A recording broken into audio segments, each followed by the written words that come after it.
There's a moment in all of our lives when someone says something that cuts deep, not because it's true, but because it shakes our sense of control. It disrupts our peace. That moment isn't just about what was said or who said it, it's about what happens inside us. Why did it get to us? Why do we give it power? That question, why do we let others steal our peace, is the starting point of something much bigger than emotional control. It's the entry point to freedom. It's not about pretending you don't feel anything. It's not about suppressing your feelings until they explode in private. It's about mastering something much more powerful: response over reaction, calm over chaos, inner strength over external triggers. But let's start with the truth. People will push your buttons, intentionally, accidentally, thoughtlessly, consistently. The world is filled with people who are hurt, lost, insecure, envious, or just unaware. And when they speak, act, or judge, they're often not speaking to you, they're speaking from their own pain. And yet we take it personally. Why? Because the ego steps in. The ego is always on high alert. It wants to defend itself, prove its worth, make sure no one disrespects it. And the more we let the ego drive the car, the more easily we're triggered. The more often we lash out, freeze up, storm off, or spiral into days of anger over a 5-second comment. But here's the shift. You don't have to play that game. You don't have to accept every invitation to anger. You don't have to take ownership of other people's projections. You don't have to make every insult a reflection of your worth. In fact, you can choose not to. And that choice is the beginning of peace. The calmest people aren't the ones who have never been hurt. They're not the ones who've never been criticized or judged or rejected. They're the ones who learned that calm is power, that composure is strength, that stillness is not weakness, but control. So how do you become that person? How do you stop being affected by others' opinions, actions, or words? It begins with one belief. Nothing they say can define me. Only I define me. You've probably heard that before, but hearing it isn't the same as living it. Living it means watching someone insult you and feeling nothing. Not coldness. Not spite. Just clarity, like, oh, that's about them, not me. Imagine someone says, you're a failure. You'll never make it. Most people either argue or shut down. But someone who's grounded doesn't react that way. They think, that's not my truth. That's your opinion. And I'm not living according to your story.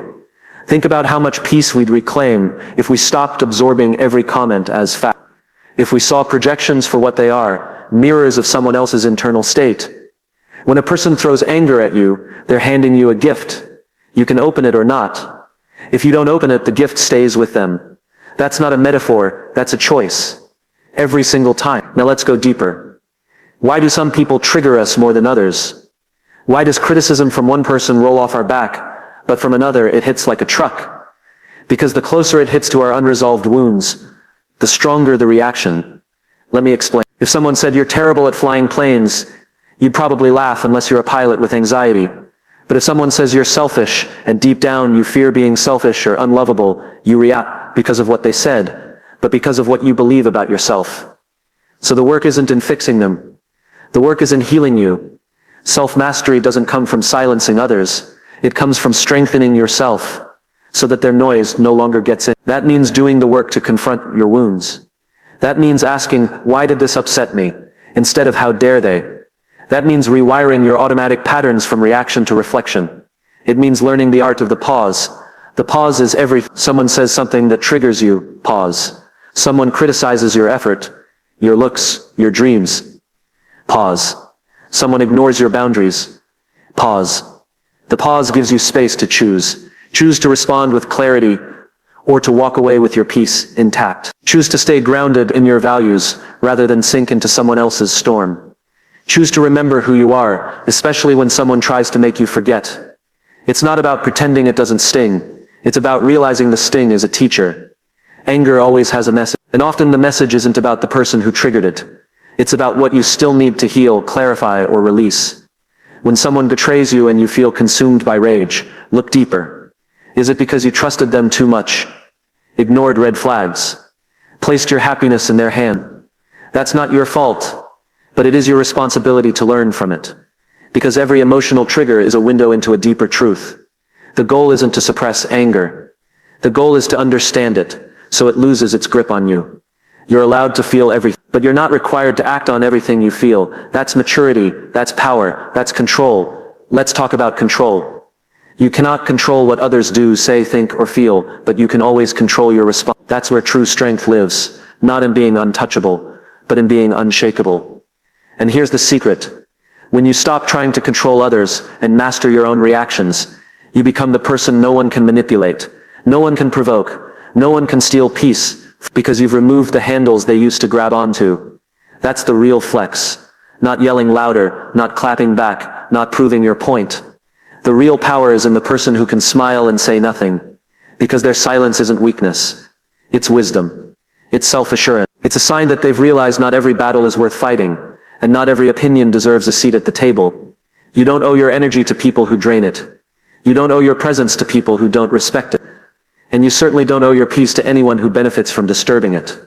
But to live that truth, you have to build internal boundaries. External boundaries are important. What you allow, what you tolerate, what you accept. But internal boundaries, they're the game changer. They say no matter what happens out there, I will not allow it to shift what's in here. So when someone insults you, you think, that's not mine to carry. When someone gossips about you, that's their character, not mine. When someone tries to guilt trip you, their emotions are not my responsibility. This isn't cruelty, this is clarity, and clarity is kindness, especially to yourself. Here's the challenge. Many of us grew up equating reaction with connection. We thought, if I don't react, I don't care. But that's not true. Suggesting you can care deeply and still stay calm. You can be empathetic and still have boundaries. You can be kind and still protect your peace. You can forgive and never let that person close again. None of this makes you cold. It makes you clear. So how do you live like this? You practice daily, intentionally. You notice the moment your heart rate spikes, your jaw clenches, your hands tense. That's your signal. You pause, you breathe, you observe, you ask, what's this really about? And then you choose. Sometimes the choice is to speak calmly, sometimes it's to walk away, sometimes it's to say, I'm not going to carry this. And each time you do that, you build the muscle of peace. Peace is a practice, not a personality trait, not a privilege, a practice. And the more you practice it, the less others can pull you into their storm.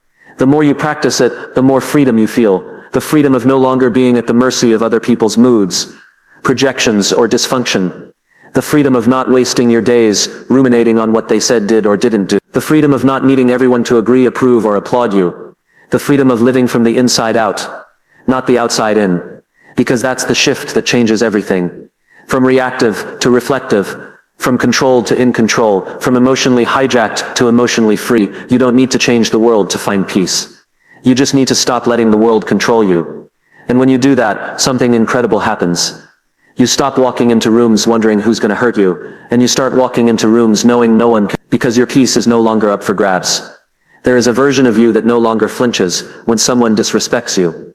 Not because you've become numb, and not because you've hardened, but because you've risen above the game entirely. That version of you knows something. People only have as much power over you as you give them. And you've taken your power back. You no longer hand over your emotional state like a credit card, letting others swipe freely and leave you with the bill.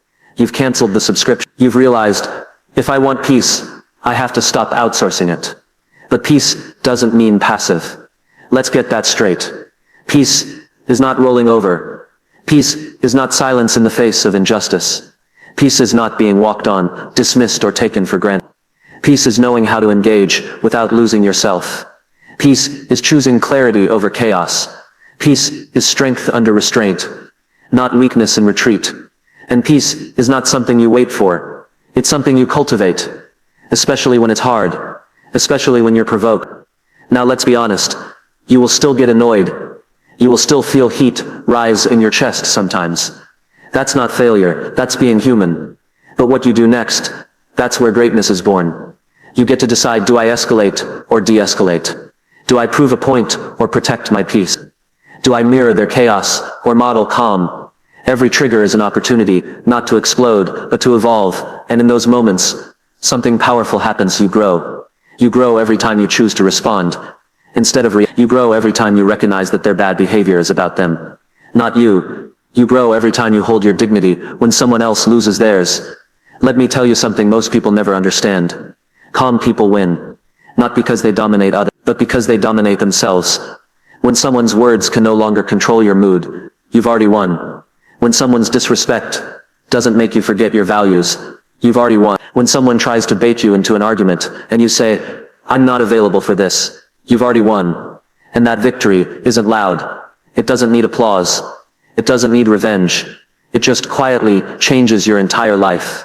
Because you're no longer ruled by others, you're ruled by principle, by peace, by purpose. But let's talk about that word purpose.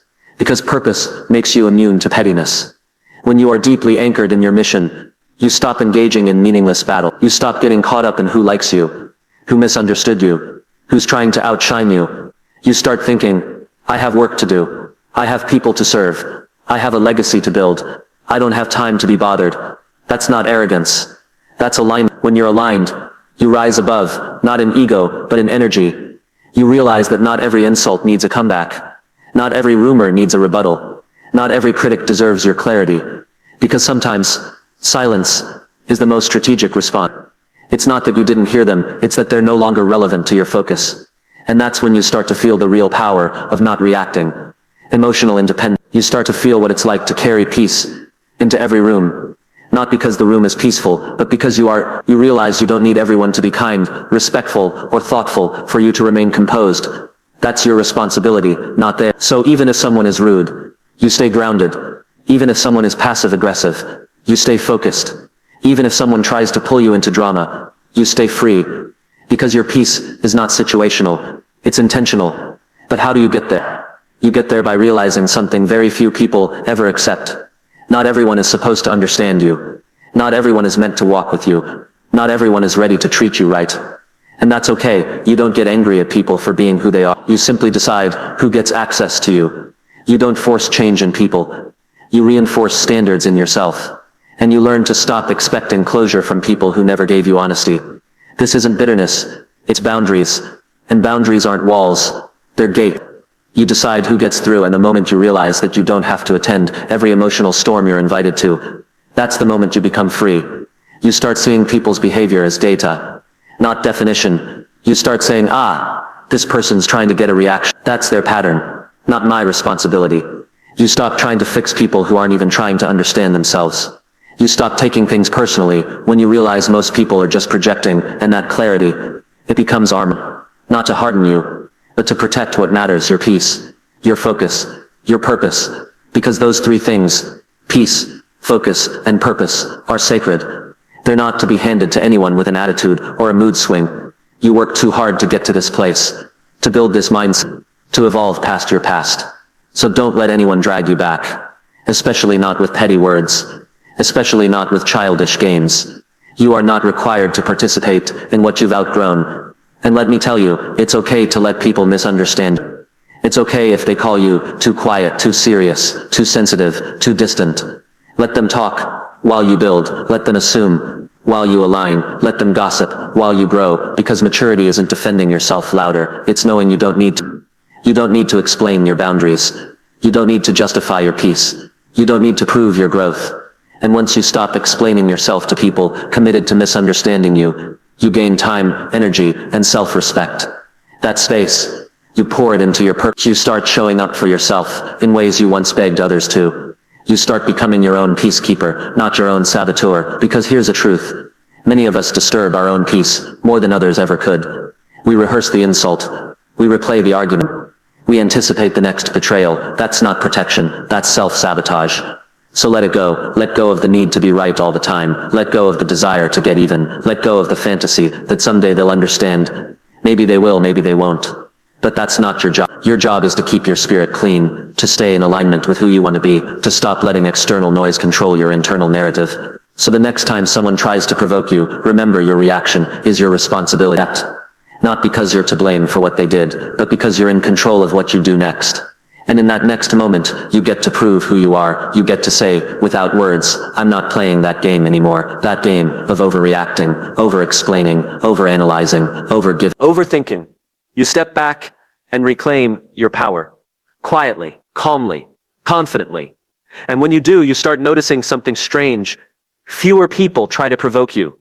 Why? Because your energy says, I won't react, I won't spiral, I won't play. And that is intimidating. Not in a threatening way, but in a transformative way. Because people realize they can't control someone who's mastered themselves. And here's the secret few talk about: when you stop reacting to everything, you gain the space to reflect on anything. You gain insight, wisdom, strategy. You start asking better questions. What's the lesson here? What am I still holding on to? What boundary do I need to reinforce? That reflection. It's how you upgrade your emotional operating system. You stop operating on old pattern. You stop living in fight or flight. You start living in choice. And that choice changes everything. Because in every moment of provocation, you now have three options.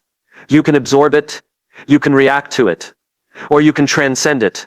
Transcending doesn't mean you feel nothing. It means you've risen high enough to see clearly, to see that their anger is not your cue to explode, that their judgment is not your cue to doubt, that their drama is not your cue to engage. You see the storm and you remain the mountain. Still, steady, unmoved. And that more than anything confuses people who expect you to break.